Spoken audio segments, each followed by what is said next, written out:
सुन सकता है जिसके दामन पर किसी प्रकार का कोई दाग ना। देश मेरा फिर से भगवा हो रहा है, देश मेरा फिर से। की आयु को हम सब लोग जानते हैं, उसके बाद आपके सेवा भाव को जानते हैं। मैं गर्व और घमंड के साथ कहता हूं कि केवल कवि सम्मेलन वो शख्स सुन सकता है जिसके दामन पर किसी प्रकार का कोई दाग ना हो। ऐसे हमारे माननीय विधायक जी बैठे, मैं आभार व्यक्त करता हूं उनका और उनका मंथा सुनने का। इसलिए मैं आप लोगों के बीच हूं, जितने लोग मंच पर हैं मैं उनका स्नेह मांगता हूं। अनुभव जी मेरी तरफ भी देखें, हाँ, माई का लाल तो बस कमाल है। मैं पंक्ति पढ़ता हूं, सुनिएगा। कि काई के हर हरे दाग को धो रहा है, काई के हर हरे दाग को धो रहा है, काई के हर हरे दाग को धो रहा है। देश मेरा फिर से भगवा हो रहा है, देश मेरा फिर से भगवा। जो चीज मैंने सोची, जो समझी और जो हम लोग आज अनुभूत कर रहे हैं, मैं वहां से पंक्तियां जोड़ना चाहता हूं। सुनना कि यूं शेरों की मांद में आकर डर फैलाने की। बड़े लोग कहते हैं कि अंतर क्या है दोनों गवर्नमेंट्स में, तो सौरभ सुमन बताता है कि क्या अंतर है दोनों गवर्नमेंट्स में। पिछली गवर्नमेंट के समय 2 बड़े आतंकवादियों को सजाए मौत दी गई थी, आप सब लोग जानते हैं इस बात को। अफजल और कसाब, रात के किसी पहर में उनको फांसी दे दी गई और सुबह न्यूज फ्लैश होती, आज हम लोगों ने अफजल को निपटा दिया, आज कसाब को निपटा दिया। ऐसा हो गया, इतने बजे उठे थे, इतने बजे नहाए थे, इतने बजे धोए थे, इतने बजे नमाज अदा की थी, इतने बजे लटक गए। मुझे ये समझ नहीं आया कि मरा कौन था। कोई शहादत हुई साहब, क्या दिखाना चाहते हो? जनता को क्यों नहीं बताया गया कि फला तारीख को फला समय उस आतंकवादी को मृत्यु दंड दिया जाएगा?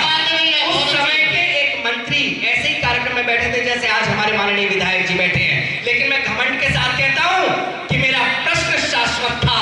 मैं उनके पास गया और मैंने कहा, सर आप बताते क्यों नहीं है कि फला तारीख को फला समय उस आतंकवादी को मृत्यु दंड दिया जाएगा?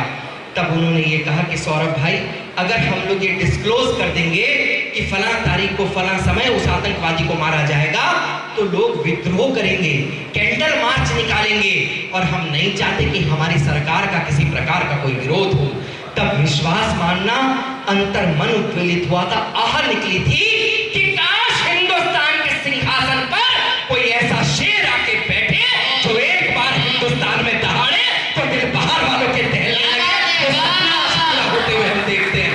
तब पंक्ति देता हूं, जितने लोग सदन में हैं, अब मैं दावा करता हूं कि वो तालियां रोक करके बताएं कि यूं शेरों की मांद में आकर डर फैलाने की, यूं शेरों की मांद में आकर डर फैलाने की गीदड़ की औकात कहां थी आंख दिखाने?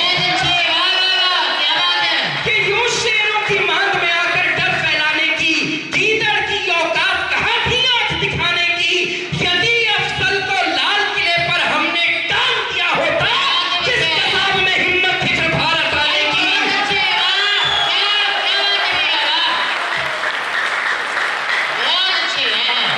बहुत बहुत आभार, बहुत धन्यवाद, बहुत बहुत आभार। और साहब, वैश्य कुल में जन्म लिया और हर वो व्यक्ति वैश्य है जो व्यापार करता है। मैं एक बात कहता हूं, अपन उस कुल से आते हैं जो पूरे के पूरे भारत का 33% टैक्स अदा करता है।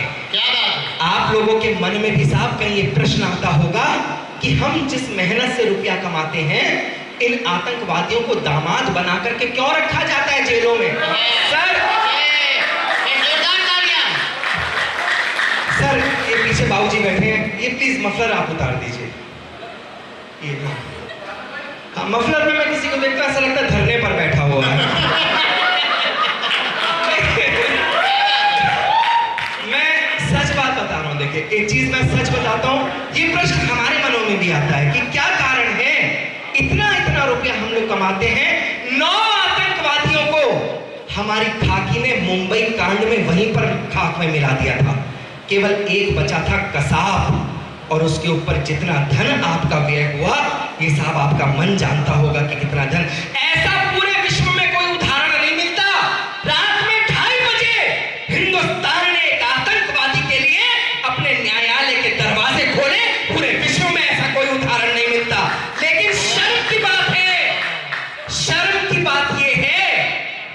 बहुत नजदीक दिल्ली के माननीय मुख्यमंत्री जी खड़े हुए उनके पक्ष में, और उन्होंने ये बात कही कि इनके भी परिवार वाले हैं, इनकी फांसी रोक दो, इनकी फांसी रोक दो। अपनी खांसी तो रुक नहीं रही थी, फांसी रोक दे। साहब, अगर अंदर की ज्वाला कहीं आप लोगों के मन की ज्वाला छू गई हो तो जितने हाथ अब तक मौन थे, मैं चाहता हूं कि उनकी ठनक मुझ तक पहुंचे। मैं पंक्तियां पढ़ता हूं,